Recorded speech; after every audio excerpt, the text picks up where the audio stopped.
সিরিয়ায় president Bashar আল আসাদের পতনের গভীর প্রভাব পড়েছে মধ্যপ্রাচ্যের ভূ রাজনীতিতে। আসাদের ক্ষমতা হারানোর ফলে ইরানের প্রভাব কমেছে, যা অঞ্চলটিতে ইসরায়েলের আধিপত্য বৃদ্ধির সুযোগ তৈরি হয়েছে। আর এই সুযোগকে কাজে লাগিয়ে মধ্যপ্রাচ্য নিয়ে ভয়ঙ্কর ছক এঁকেছে ইসরায়েল। তবে কি মধ্যপ্রাচ্যের নতুন কোনো ধ্বংসের খেলায় মেতে উঠবেন নেতানিয়াহু? বিস্তারিত জানাচ্ছেন সহকর্মী আরিফ হাসান। গত বছরের ৭ অক্টোবর হামাসের অপারেশন আল আকসা ফ্লাডকে অজুহাত বানিয়ে গোটা গাজা উপত্যকাকে মৃত্যুপুরীতে পরিণত করেছে দখলদার ইসরায়েল। এখানেই থেমে থাকেননি নেতানিয়াহু, নির্বিচারে হামলা করেছে সীমান্তবর্তী লেবাননেও।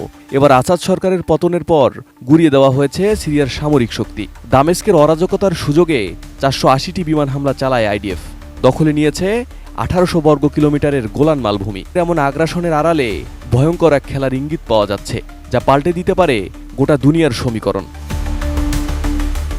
আসাদ সরকারের পতনের পর ইসরায়েলি বাহিনী কর্তৃক সিরিয়ার গোলান মালভূমি দখল ও সামরিক অবকাঠামোর ওপর নির্বিচারে হামলা চালালেও এমনটা এটি প্রথম নয়।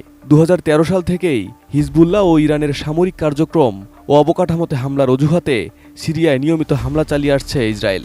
বিশ্লেষকরা মনে করছেন, এ ধরনের হামলার মাধ্যমে প্রতিবেশী দেশগুলোতে নিজেদের হিংস্র আগ্রাসনকে স্বাভাবিক বিষয়ে পরিণত করেছে তেল আবিব, আর অজুহাত হিসেবে আত্মরক্ষাকে ঢাল হিসেবে ব্যবহার করছে ইহুদিবাদী রাষ্ট্রটি।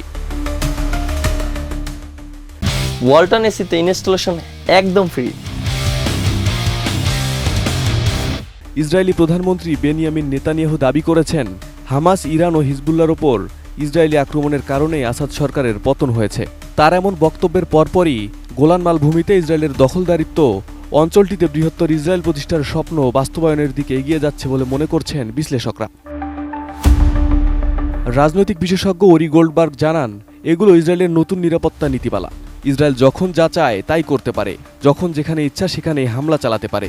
ইসরায়েল এ ব্যাপারে কোনো প্রতিশ্রুতি দেয় না। এই বিশ্লেষক জানান, মানুষ এখন বৃহত্তর ইসরায়েল নিয়ে কথা বলতে শুরু করেছে এবং ইসরায়েল কিভাবে প্রতিবেশী দেশগুলোতে নিজের উপস্থিতি বাড়াতে পারে তা নিয়ে আলোচনা করছে।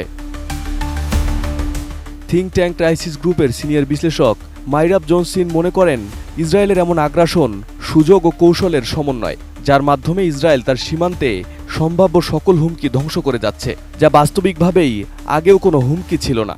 তবে এ ধরনের অভিযান দীর্ঘমেয়াদে কী উদ্দেশ্য পূরণ করতে পারে তা এখনও অনিশ্চিত। জোনস জিন মনে করেন, এখন যা ঘটছে তা ৭ অক্টোবরের পর থেকে ইসরায়েল যে কৌশল গ্রহণ করে তার বাস্তবায়ন। প্রথমে একটি হুমকি চিহ্নিত করে তাকে ধ্বংসের সুযোগ খোঁজা এবং তারপর সেখানে সেনা মোতায়েন করে তা ধ্বংস করা।